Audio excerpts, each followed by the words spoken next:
नमस्कार दोस्तों, स्वागत है आप सबका एक छोटी सी कहानी के साथ। तो चलिए आइए कहानी को शुरू करते हैं। बड़ी ही पेसोपेस में पड़ गई थी विभा। आज पार्टी में धीरज भी था और कपिल भी। जब कभी दोनों एक साथ होते तो विभा के लिए बड़ी असहज स्थिति हो जाती थी। धीरज उसका बॉयफ्रेंड था और कपिल धीरज का फ्रेंड था। स्थिति असहज होने का कारण यह था कि धीरज विभा का बॉयफ्रेंड जरूर था, पर कपिल के ऊपर उसका क्रश था। ऐसा भी नहीं था कि वह धीरज से कम प्यार करती थी, पर उसे लगता था कि कपिल के साथ उसके विचार और शौक अधिक मिलते हैं। कपिल के साथ बातें करने में उसे आनंद आता था। उसकी रुचि क्रिकेट और संगीत में थी और कपिल की भी। क्रिकेट की काफी रोचक जानकारी वह उसके साथ साझा करता था। संगीत का तो वह चलता फिरता एनसाइक्लोपीडिया ही था।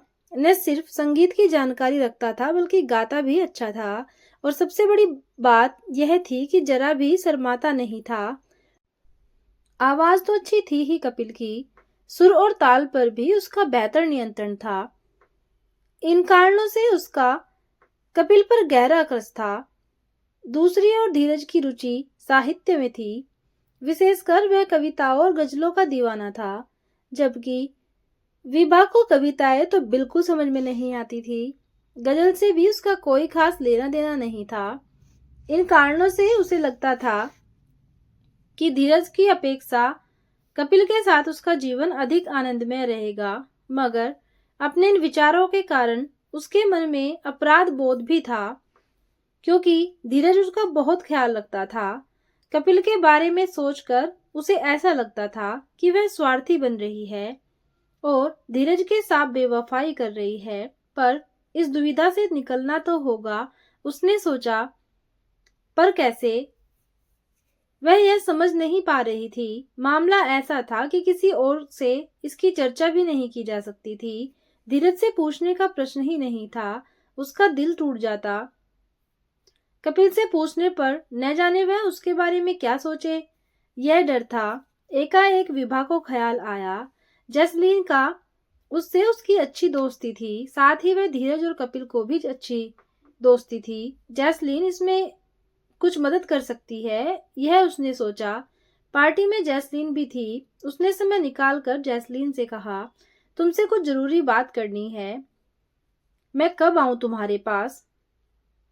वैसे तो हमेशा स्वागत है तुम्हारा। रविवार को आओ तो बढ़िया रहेगा, फुर्सत में बातें होंगी, ऐसा जैस्लीन ने कहा। ठीक है, रविवार को शाम 5 बजे आऊंगी, ऐसा विभा ने कहा। ठीक है, जैस्लीन ने सहमति दी। पार्टी खत्म होने पर सभी अपने घर चले गए। विभा प्रतीक्षा कर रही थी रविवार का, जब वह जैस्लीन से अपने दिल की बात कहेगी। रविवार को विभा जैस्लीन से मिलने पहुंची। जैस्लीन उसे देखकर चहक उठी। काफी देर इधर उधर की बातें होती रही।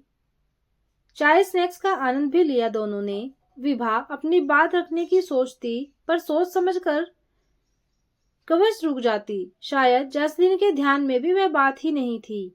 वह तो विभा से बातें करने में काफी आनंद ले रही थी।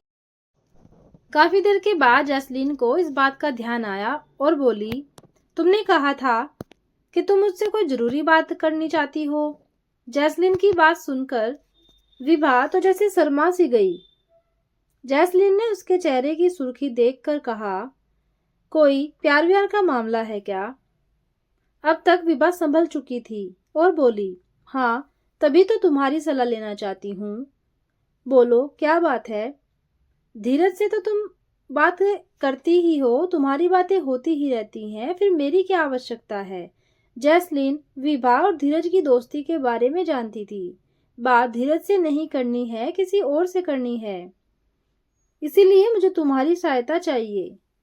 विभा बोली, क्या? जैस्लीन जैसे चौंक गई। जैस्लीन, मुझे लगता है कि मैं कपिल से ज्यादा प्यार करती हूँ, मैं कपिल के ज्यादा करीब हूँ, हमारे विचार अधिक मिलते हैं, पर कपिल मेरे बारे में क्या ख्याल रखता है मुझे नहीं मालूम।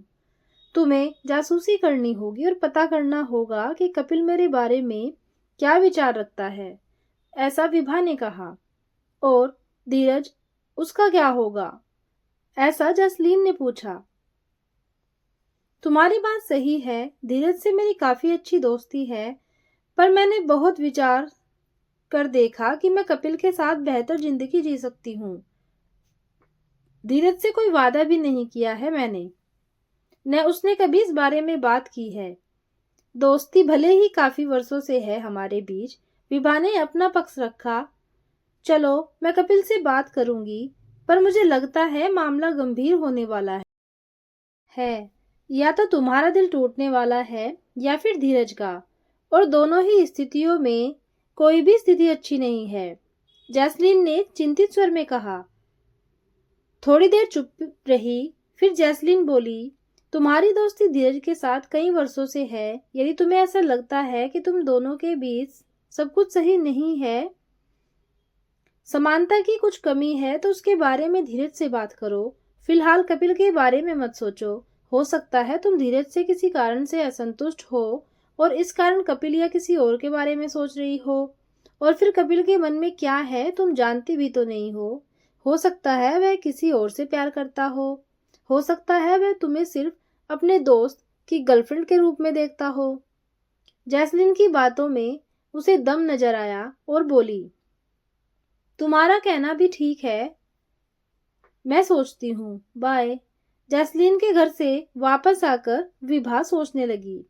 उसे जैस्लीन की बातें सही लगी। यदि कपिल उसके साथ आने के लिए तैयार हो भी गया, तो इतने वर्षों से धीरज का साथ एकदम से छोड़ना सही नहीं होगा। जो भी कमियां हैं हमारे बीच, उन पर काम करना जरूरी है। और सच पूछा जाए तो कोई कमी भी नहीं है हमारे बीच। हाँ, कपिल और मेरे शौक भले मिलते हैं, पर और मामलों में उसके साथ पटेगी या नहीं यह कैसे कहा जा सकता है। धीरज के साथ मेरे शौक भले नहीं मिलते, पर हम कई वर्षों से बड़ी आत्मीयता के साथ रह रहे हैं। इन बातों को सोचकर उसने जैस्लीन को फोन कर फिलहाल कपिल से इस बारे में कोई भी बात करने से मना कर दिया। समय बीतता रहा। कुछ ही सप्ताह के बाद धीरज ने विभा से कहा, एक बहुत बड़ी उलझन में फंसा दिया है कपिल ने मुझे। क्या हुआ? विभा का दिल धड़क गया। क्या जैस्लीन ने कपिल से उसकी बात बता दी है? उसने सोचा। धीरज ने जवाब दिया, कपिल को सरिता से प्यार हो गया है और वह चाहता है कि मैं यह बात सरिता तक पहुंचाऊं। एकदम से सन्न रह गई विभा। अगर जैस्लीन ने कपिल से उसके क्रश के बारे में बता दिया होता तो उसके हाथ बहुत बड़ी निराशा लगती, और धीरज से भी शायद उसका वैसा रिश्ता नहीं रहता।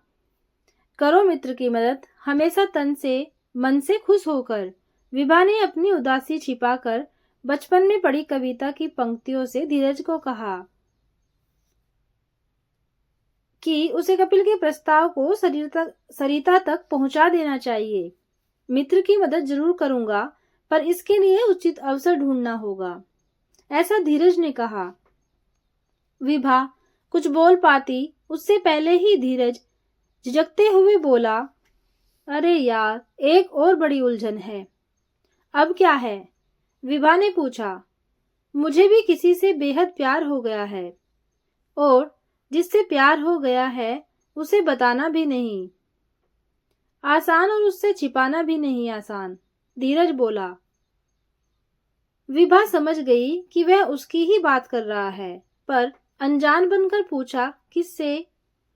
धीरज विभा को अर्थ भरी मुस्कान के साथ देखने लगा। विभा ने उसके कंधे पर अपना सिर रख दिया। एक बहुत बड़ी अनहोनी से बच गई, ऐसा विभा ने सोचा। तो दोस्तों, ये थी एक छोटी सी कहानी। उम्मीद है आपको पसंद आई होगी। अगर पसंद आए तो एक कमेंट जरूर करना। कहानी को पूरा सुनने के लिए धन्यवाद।